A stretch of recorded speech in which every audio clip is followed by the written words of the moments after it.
दशकों से इनका वजन इन पर बोझ बना हुआ था।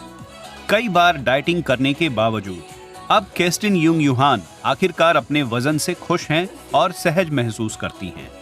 उन्हें अच्छी तरह याद है कि ये सब डाइट से कैसे शुरू हुआ। मैं हमेशा सोचती थी कि मेरी दुबली पतली सहेलियों के बॉयफ्रेंड हैं, जबकि मैं यहाँ अकेली बैठी हूँ। तो मैंने सोचा किसी तरह मुझे कम खाना चाहिए। मैंने खाना छोड़ना शुरू कर दिया, लेकिन मैं फिर वहीं आ जाया करती थी क्योंकि कभी कभी मुझे भूख लगती थी तो मैं दोबारा खा लेती थी और फिर मुझे और खाने की तलब लगती थी।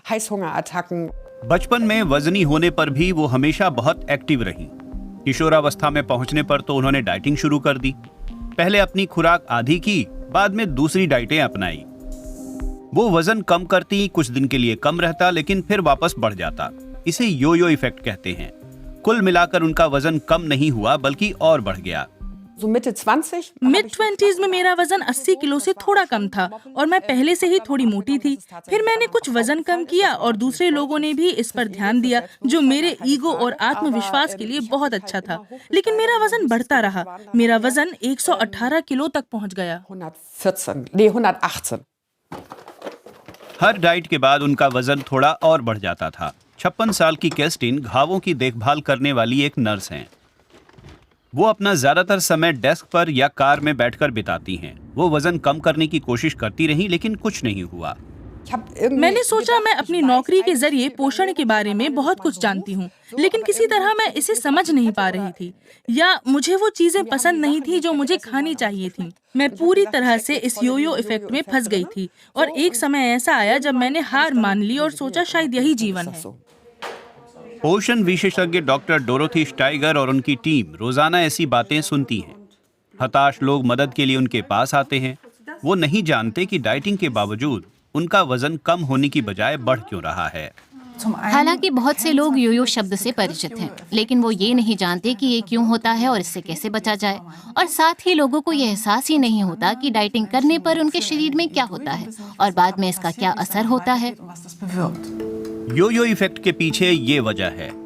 डाइटिंग से पहले लोगों के बदन में कैलोरी की जरूरत यानी बेसल मेटाबॉलिक रेट आमतौर पर काफी ऊंचा होता है। वजन कम करने के लिए वे डाइट शुरू करते हैं, लो कार्ब से लेकर कीटो, पैलियो या फिर सिर्फ आधी खुराक। नतीजतन उनका वजन तो कम होता है, लेकिन उनकी मांसपेशियां भी कम हो जाती हैं।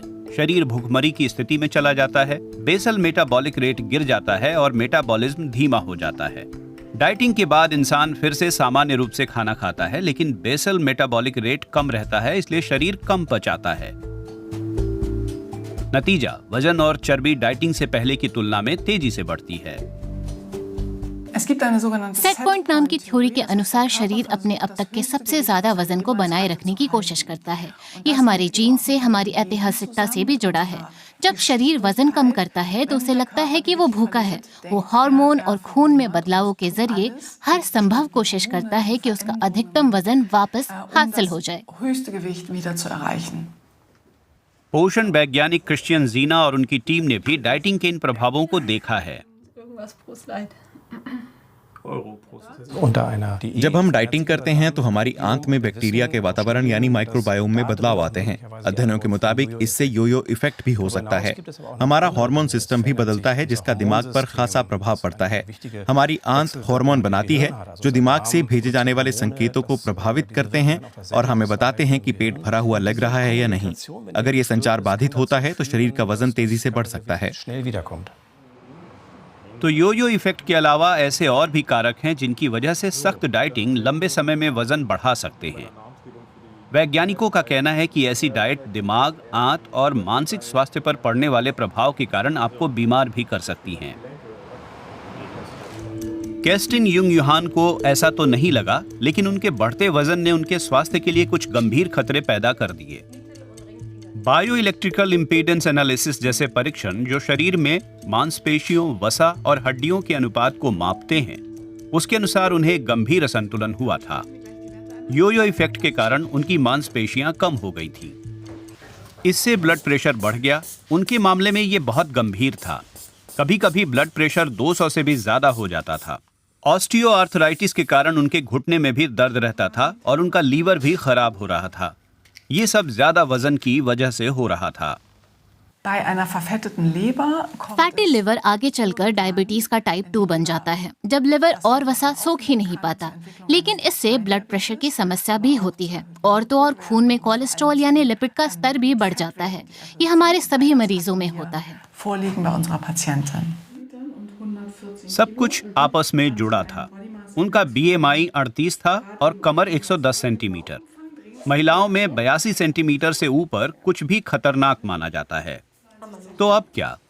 कम समय की डाइट की बजाय अब उन्हें स्थायी रूप से अपने खाने की आदत बदलनी थी, ताकि वो वजन कम कर सके। साथ ही जरूरी था कि वो सही चीजें खाएं, ऐसी चीजें जो उन्हें पेट भरा महसूस कराएं, खासकर प्रोटीन जो मांसपेशियों के लिए भी जरूरी है। दूसरा, मजबूत माइक्रोबायोम के लिए आपको दही जैसे अच्छे बैक्टीरिया की जरूरत होती है। तीसरा, फाइबर, साबुत अनाज की रोटी और सब्जियां जो आपके पेट में अच्छे बैक्टीरिया को बढ़ावा देती हैं। हमें मांसपेशियां नहीं खोनी हैं, और हम ऐसा प्रोटीन से लबरेज डाइट और वर्जिश के मिश्रण के साथ हासिल कर सकते हैं। हमारी मांसपेशियां चर्बी का उपयोग करके वजन घटाती हैं। मेटाबॉलिज्म तेज करने के लिए डॉक्टर ने केस्टिन युंग-युहान को मेडिकल प्रोटीन शेक का कोर्स करने की सलाह दी, यानी लीवर के लिए 2 हफ्तों का उपवास। उसके बाद उन्हें प्रोटीन से भरपूर जिम्मेदार आहार लेना जारी रखना था। धीरे धीरे खाया जाने वाला नियमित भोजन, ढेर सारी सब्जियां, फल और रेशों से भरपूर। शुरू के कुछ हफ्तों में उन्होंने 9 किलो वजन कम किया और आगे और भी। कुल मिलाकर मैंने 30 किलो वजन कम किया, और ये और आसान होता चला गया। मेरी पैंट ढीली होती गई। सोचती हूँ कि पहले ये मुझे कैसे फिट आ जाती थी। आज वो नियमित व्यायाम के साथ अच्छा भोजन खाती हैं।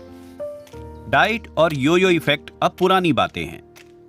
केस्टिन युंग-युहान अपने वजन से खुश हैं और उनका प्रयास अब भी जारी है।